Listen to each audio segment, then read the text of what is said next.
Chapter 38.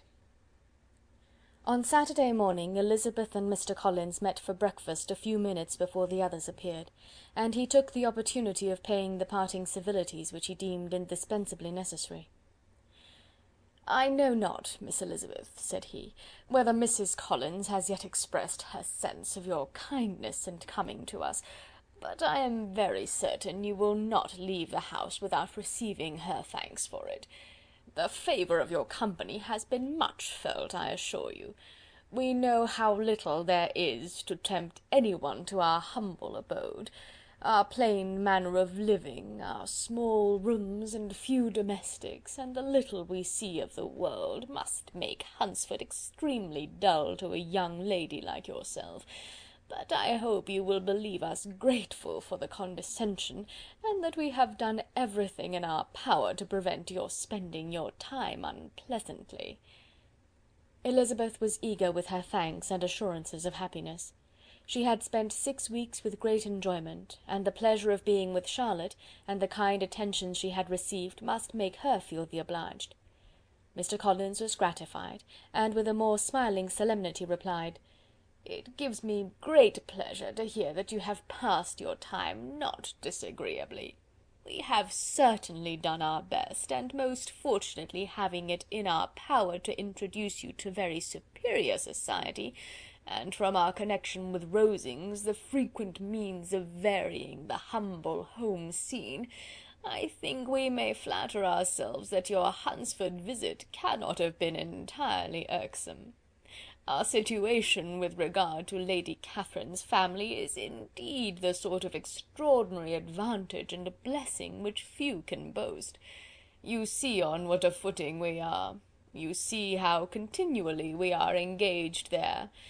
In truth, I must acknowledge that, with all the disadvantages of this humble parsonage, I should not think anyone abiding in it an object of compassion, while they are the sharers of our intimacy at Rosings." Words were insufficient for the elevation of his feelings, and he was obliged to walk about the room, while Elizabeth tried to unite civility and truth in a few short sentences. "You may, in fact, carry a very favourable report of us into Hertfordshire, my dear cousin. I flatter myself, at least, that you will be able to do so. Lady Catherine's great attentions to Mrs. Collins have been a daily witness of, and altogether, I trust, it does not appear that your friend has drawn an unfortunate... but on this point it will be as well to be silent. Only let me assure you, my dear Miss Elizabeth, that I can from my heart most cordially wish you equal felicity in marriage. My dear Charlotte and I have but one mind and one way of thinking. There is in everything a most remarkable resemblance of character and ideas between us. We seem to have been designed for each other." Elizabeth could safely say that it was a great happiness where that was the case, and with equal sincerity could add, that she firmly believed and rejoiced in his domestic comforts. She was not sorry, however, to have the recital of them interrupted by the lady from whom they sprang.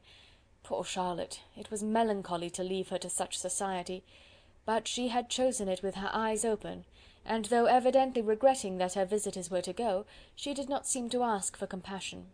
Her home and her housekeeping, her parish and her poultry, and all their dependent concerns, had not yet lost their charms.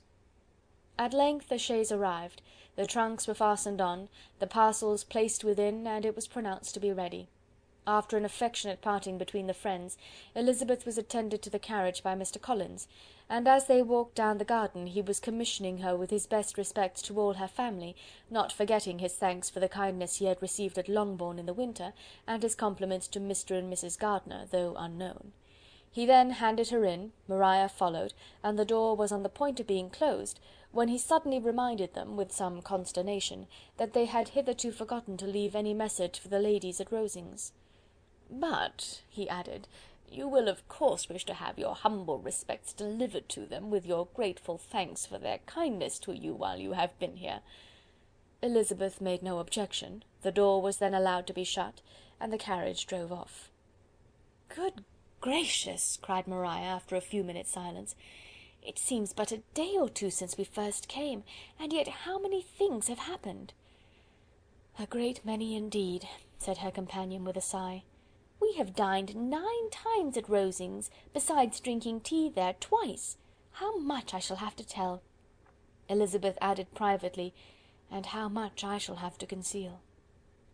Their journey was performed without much conversation or any alarm, and within 4 hours of their leaving Hunsford they reached Mr. Gardiner's house, where they were to remain a few days. Jane looked well, and Elizabeth had little opportunity of studying her spirits amidst the various engagements which the kindness of her aunt had reserved for them. But Jane was to go home with her, and at Longbourn there would be leisure enough for observation.